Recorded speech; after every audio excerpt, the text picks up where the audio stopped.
घरी पाव बनवायचं म्हणजे थोडंसं किचकट काम वाटतं नाही का? पण आज आपण घरच्या घरी अतिशय सोप्या पद्धतीने पाव कसे तयार करायचे हे पाहणार आहोत. अगदी बेकरीमध्ये जसे पाव मिळतात ना, तसेच हे मऊ लुसलुशीत स्पॉन्जी पाव तयार होतात. आणि हे पाव आपण घरी तयार केलेत यावर स्वतःचाच विश्वास बसत नाही. इतके स्पॉन्जी आणि मऊ लुसलुशीत पाव घरी तयार होतात. याबरोबर खमंग कुरकुरीत असे वडे सुद्धा आपण बनवणार आहोत. चला रेसिपीला लगेच सुरुवात करूयात. त्याआधी मी ज्योती तुम्हा सर्वांचं मनापासून स्वागत करते शुभज्योत रेसिपीमध्ये. व्हिडिओ शेवटपर्यंत बघा, कारण पाव बनवण्यासाठी लागणाऱ्या अतिशय परफेक्ट अशा टिप्स आणि ट्रिक्स मी तुम्हाला या व्हिडिओत सांगितल्या आहेत. चला तर सगळ्यात आधी पाव बनवण्यासाठी गरजेचं आहे ते मेजरमेंट. इथे मी 2 कप मैदा घेतेय. मैदा छान असा चाळून घ्यायचा. विकतचा पॅकेट मधला मैदा असला तरीही तो चाळूनच घ्यायचा. यामुळे पाव आपला छान हलका व्हायला मदत होते. आता इथे मी मैद्यापासून हा पाव तयार करतेय. तुम्हाला हवा असेल तर या सेम प्रोसेसनी तुम्ही गव्हाचा पाव सुद्धा तयार करू शकता, गव्हाच्या पिठापासून सुद्धा. चला तर 2 कप मैदा चाळून झाला की यामध्ये एक चमचा साखर घालायची, पाव चमचा मीठ घालायचं. त्याचबरोबर यामध्ये घालायचं आहे ते 1.5 चमचा इस्ट. 2 कप मैद्यासाठी 1.5 चमचा इस्ट घालायचे. बरं, हे इन्स्टंट इस्ट आहे, हे ऍक्टिव्हेट करायची गरज नाही, तुम्ही डायरेक्ट पिठामध्ये घालू शकता. दुसरं जे ड्राय इस्ट येतं ना, ते थोडंसं ऍक्टिव्हेट करावं लागतं कोमट दुधामध्ये, परंतु हे इन्स्टंट ड्राय इस्ट आहे ते डायरेक्ट पिठामध्ये तुम्ही घालू शकता. चला तर इस्ट घातल्यानंतर यामध्ये घालायचं आहे ते कोमट दूध. दूध या स्टेजला खूप जास्त कडकडीत गरमही नको आणि खूप जास्त थंडही नको. कोमट दूध घातल्यामुळे इस्ट आपलं ऍक्टिव्हेट व्हायला मदत होते. त्यामुळे ही टिप आवर्जून फॉलो करा, ही सगळ्यात महत्त्वाची टिप आहे. बरं, दुधाऐवजी तुम्ही पाणी घातलं तरीही चालेल, ते सुद्धा कोमटच घ्या. चला तर दूध घातल्यानंतर मिश्रण छानपैकी मिक्स करून घ्यायचं आणि मळून घ्यायचं. बरं, गरज पडेल तसं दूध मी यामध्ये ऍड करत चालली आहे. दुधामुळे पावाला टेस्टही खूप छान येते, त्यामुळे दूध असेल तर आवर्जून दूध घाला.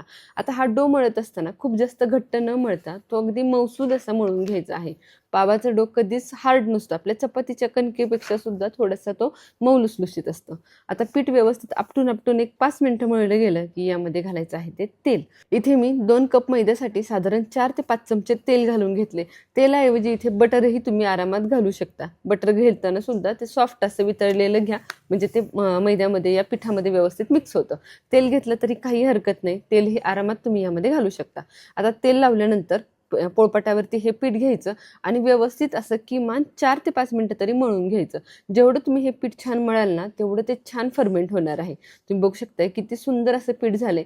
जोपर्यंत पिठाला अशा पद्धतीने चकाकी येत नाही, अशा पद्धतीने ते हाताला चिटकायचं बंद होत नाही, तोपर्यंत पीठ व्यवस्थित मळून घ्यायचं आणि हाताने अशा पद्धतीने खालच्या बाजूने फोल्ड करत जायचं. सुरुवातीपासून आतापर्यंत टोटल मी 8 मिनिटं हे पीठ छान असं मळून घेतलंय. आता परत एकदा बाउलमध्ये थोडंसं तेल टाकायचं, 2 चमचे तेल घालायचं. तेल व्यवस्थित असं बाऊलला सगळ्या बाजूने लावून घ्यायचं, कारण जेव्हा आपला हा पिठाचा गोळा छान फुलणार आहे, ऍक्टिव्हेट होणार आहे, तेव्हा तो कडेने लगेच आपल्याला बाउलमधनं काढता येईल. वरच्या बाजूने सुद्धा हलकंसं तेल लावून घ्यायचं, जेणेकरून वरच्या बाजूने तो ड्राय होऊ नये. आता यावरती एखादा नॅपकिन ठेवायचा आणि त्यानंतर झाकण ठेवायचं. नॅपकिन ठेवल्यामुळे आतमध्ये छान हीट तयार होते आणि त्यामुळे हा पिठाचा गोळा व्यवस्थित असा फर्मेंट होतो. आता हे भांडं एखाद्या उबदार ठिकाणी 2 तासासाठी ठेवून द्यायचं. 2 तास याला उघडूनही बघायचं नाही. 2 तासामध्ये पीठ व्यवस्थित असं फर्मेंट होतं. चला आता 2 तास झालेत, पीठ माझं व्यवस्थित असं फुललं गेलं असणार आहे. त्याआधी मी असे 2 केक टीन घेतलेत, त्याला छान असं तेल लावून घ्यायचं आणि त्यानंतर हे पीठ मी उघडून बघतीये. तुम्ही बघू शकताय आता किती सुंदर असं हे पीठ वरती फुगून आले. जवळजवळ तिप्पट ते चौपट हे पीठ फुलतं. तुम्ही खालच्या बाजूने सुद्धा जाळी बघू शकता. एक छोटंसं ठेवलेलं पिठाचा गोळा इतपत फर्मेंट झाला आहे. चला आता हे पीठ परत एकदा आपल्याला मळून घ्यायचंय. पाव बनवत असताना पीठ 2दा मळलं जातं आणि 2दा फर्मेंट केलं जातं, तेव्हाच तुमचा पाव परफेक्ट असा तयार होतो. चला आता हे पीठ परत एकदा पोळपाटावरती घेऊयात आणि हलकासा तेलाचा हात घेऊन पीठ परत एकदा किमान 2 ते 3 मिनिटं तरी छान असं मळून घेऊयात. इन्स्टंट इस्ट घातल्यामुळे पीठ व्यवस्थित असं छान फर्मेंट लगेच व्हायला मदत होते. तुम्ही बघू शकता तो गोळा मी इथे छान असा मळून घेतेय. जेवढा तुम्ही गोळा छान मळून घ्याल ना, तेवढा तुमचा पाव छान मऊ लुसलुशीत होतो आणि छान फुलतो सुद्धा. तेल घातल्यामुळे सगळ्यात महत्त्वाचं, पाव अजिबातही हार्ड होत नाही. सगळ्यात महत्त्वाची टिप, यामध्ये वनस्पती तूप घालू नका. वनस्पती तूप घातलं तर पाव तुमचा खूप कडक होतो. एक तर बटर घाला, तूप घाला किंवा तेल घाला. चला आता 2 चमचे तेलाचा हात घेते आणि परत एकदा पीठ छान असं मळून घेते. चला तर या पिठाचा लांबट असा गोळा तयार करून घ्यायचा आणि हे पीठ आता आपल्याला कट करून घ्यायचे. तुम्हाला पाव किती लहान किती मोठे बनवायचे त्यानुसार आता हे गोळे तुम्ही कट करू शकता.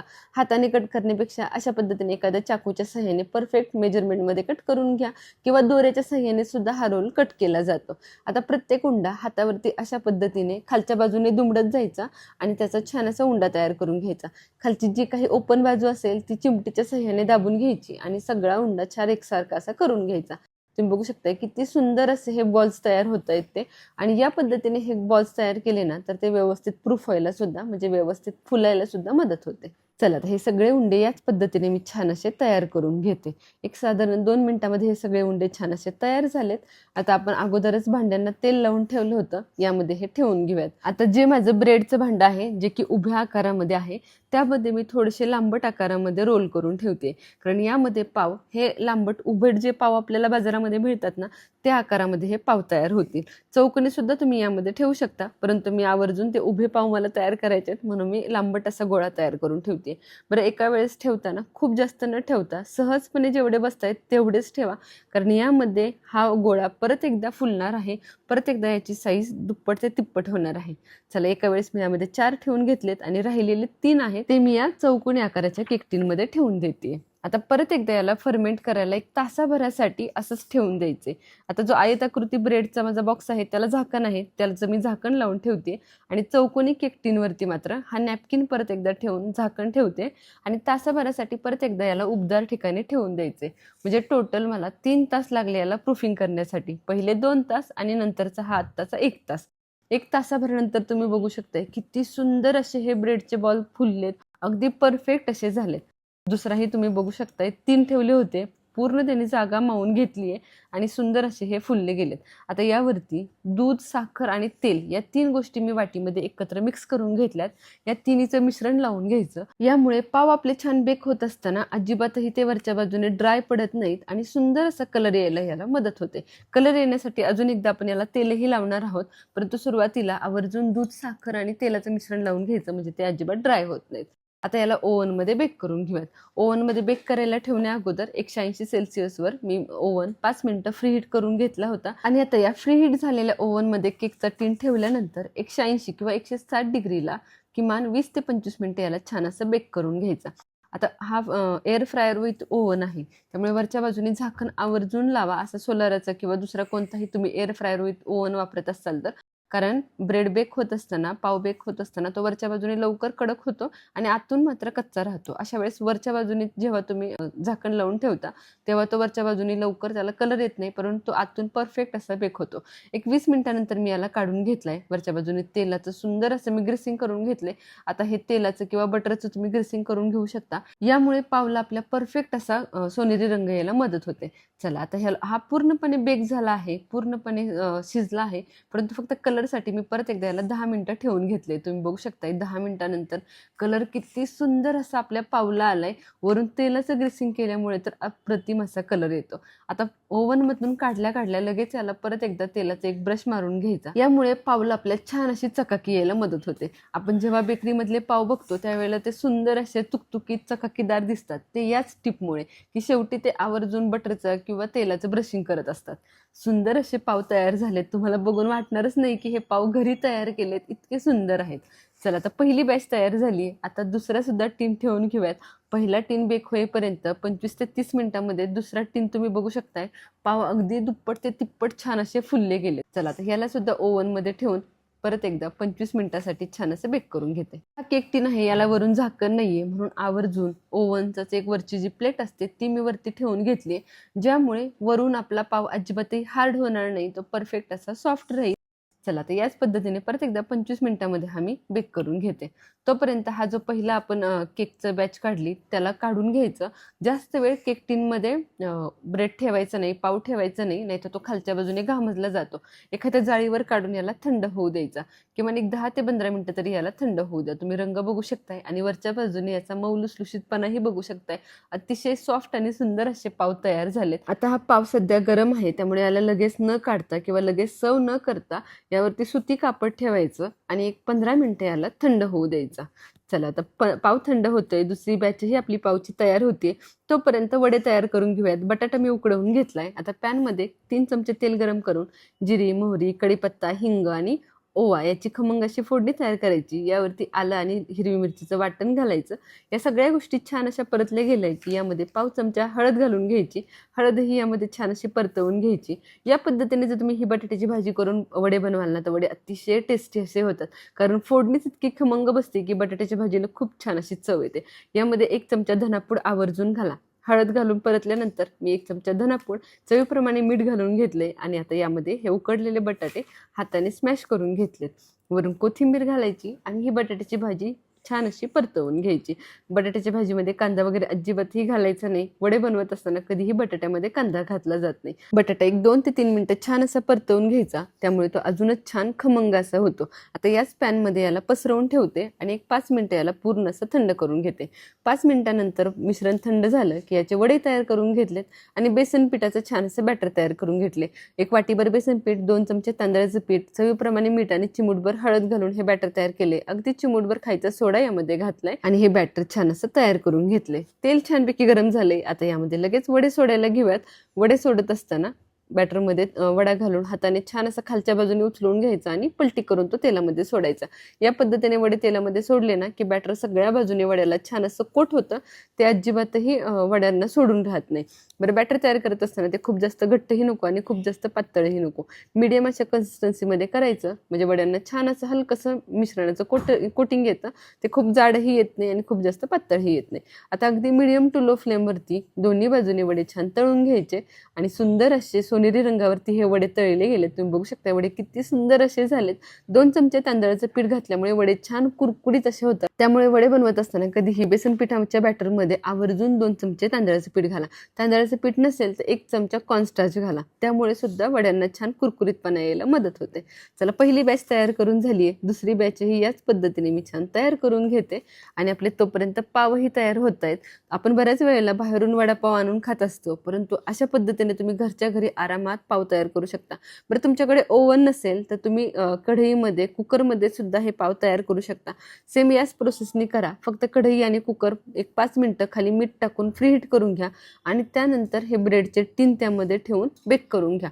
25 ते 30 मिनिटांमध्ये कुकरमध्ये सुद्धा छान असा पाव बेक होतो. फक्त आवर्जून कुकरमध्ये किंवा कढईमध्ये करत असताना खाली मिठाचा लेअर द्या, ज्यामुळे की हीट अतिशय छान अशी मेंटेन राहते आणि त्यामुळे पाव आपला परफेक्ट असा बेक होतो. चला, वड्यांबरोबरच हिरवी मिरची सुद्धा मी तळून घेतली आहे. आता दुसराही ब्रेडचा टीन आपला तयार झालाय आणि तोही मी छान असा डिमोल्ड करून घेते. तुम्ही बघू शकता किती सुंदर असे हे पाव बेक झालेत. उघडून दाखवते, अतिशय सुंदर अशी जाळी फुटली. परंतु याला थंड करून घेऊयात आणि त्यानंतरच याला आपण काढून घेणार आहोत. सुंदर असे पावचं कलरही आलाय. तुम्ही बघू शकता किती सुंदर असे पाव दिसत आहेत आपले हे. आता पहिली जी बॅच आपली काढली होती ती पूर्णपणे थंड झाली आहे. पाव नेहमी थंड झाल्यानंतरच एकमेकांपासून वेगळे करायचे, नाहीतर ते अतिशय ओलसर असे राहतात आणि व्यवस्थित सेट होत नाही. जाळीही छान फुटलेली दिसत नाही. मी पावचं इथे टेक्स्चर बघू शकताय. पाव अतिशय सॉफ्ट झालाय. दाबल्याबरोबर परत तो आहे या जागेवरती येऊन बसला म्हणजे समजायचं पाव अगदी आपला परफेक्ट असा झालाय. कोणाला बघून विश्वासच बसणार नाही की हा आपला पाव घरी तयार केलाय. या पद्धतीने पाव बनवला की अगदी बेकरी सारखा कलर आणि टेक्स्चर आपल्या पावाला येतं. वरचं कवरिंग मी तुम्हाला आवर्जून दाबून दाखवते. किती सॉफ्ट आणि मॉइस्ट असं ते झालंय आणि अतिशय सुंदर असा रंगही आलाय. म्हणजे बेक होताना सुद्धा दोन्ही बॅचेस अजिबातही ओव्हर बेक झाले नाहीयेत किंवा अजिबातही पाव कच्चे राहिले नाहीत. दोन्ही बाजूने तुम्ही रंग बघू शकताय. अप्रतिम असा रंग आपल्या पावला आलाय. चला, आता पाव आणि वडा लगेच सर्व करून घेऊयात. घरच्या घरी तयार केलेला हा वडापाव खायची मजाच काही वेगळी आहे. बाहेर बेकरीमध्ये पाव आणताना बऱ्याच वेळेला आपल्याला माहितीही नसतं यामध्ये काय घातलं जाते किंवा कशा पद्धतीने हे बनवले जात आहेत. त्यावेळेस आपण घरच्या घरी अगदी स्वच्छता ठेवून किंवा नीटनेटकेपणे घरातले सगळे स्वच्छ इन्ग्रेडियंट्स वापरून हायजेनिक पद्धतीने हे पाव बनवू शकतो आणि बनवायला खूप जास्त अवघडही नाहीयेत. अगदी तुम्ही सकाळी जर तयारी करायला घेतली, एकदा पीठ मळून ठेवलं की पहिलं प्रूफिंग झाल्यावरती फक्त तुम्हाला 5 मिनिटं याला द्यायचे की दुसऱ्या प्रूफिंगसाठी आणि दुपारपर्यंत तुमचे हे पाव अगदी रेडी होतात. फक्त वेळ लागतो ते पीठ आपलं फर्मेंट होण्यासाठी. परंतु दुपारी जर तुम्हाला वडापाव बनवायचे असतील किंवा संध्याकाळी जर तुमच्या घरी पार्टी असेल तर तुम्ही सकाळीच पीठ भिजवून ठेवू शकता आणि दुपारनंतर आरामात हे पाव बनवू शकता. चला, सुंदर असा हा वडापाव मी इथे सर्व करून घेतलाय. घरचा वडापाव खाण्याचा आनंदच काही वेगळा आहे, मजाच काही वेगळी आहे. पाव तर सुंदर झालेतच, अतिशय मऊ लुसलुशीत झालेत, परंतु वडासुद्धा इतका भन्नाट टेस्टी झालाय की काही विचारायलाच नको. चला, तुम्ही सुद्धा या पद्धतीने हे पाव घरच्या घरी नक्की ट्राय करून बघा. कशी वाटली आजची रेसिपी मला कमेंट सेक्शनमध्ये सांगायला अजिबातही विसरू नका. किंवा आणखीन कोणती रेसिपी तुम्हाला माझ्याकडून बघायला आवडेल हेही मला कमेंट सेक्शनमध्ये नक्की सांगा. रेसिपी आवडली असेल तर व्हिडिओला लाईक करा, बनवायची असेल तर सेव्ह करा, कोणाकडून बनवून घ्यायची असेल तर शेअर करा आणि अशाच सोप्या सुटसुटीत आणि सुंदर रेसिपींसाठी आपल्या शुभज्योत रेसिपी चॅनलला सबस्क्राईब करायला विसरू नका. तसेच खाली दिलेल्या बेल आयकॉनलाही क्लिक करा, म्हणजे दररोज दुपारी 1:30 वाजता येणाऱ्या रेसिपीचं तुम्हाला नोटिफिकेशन भेटेल. एकही रेसिपी तुमच्याकडून मिस होणार नाही. आणि हो, फेसबुक आणि इंस्टाग्रामवरही आपल्या पेजला तुम्ही फॉलो करू शकता कारण तिथेही दररोज नवनवीन रेसिपी मी तुमच्यासाठी घेऊन येत असते. भेटूया पुन्हा एकदा अशा सुपर टेस्टी आणि हेल्दी रेसिपीसोबत. धन्यवाद.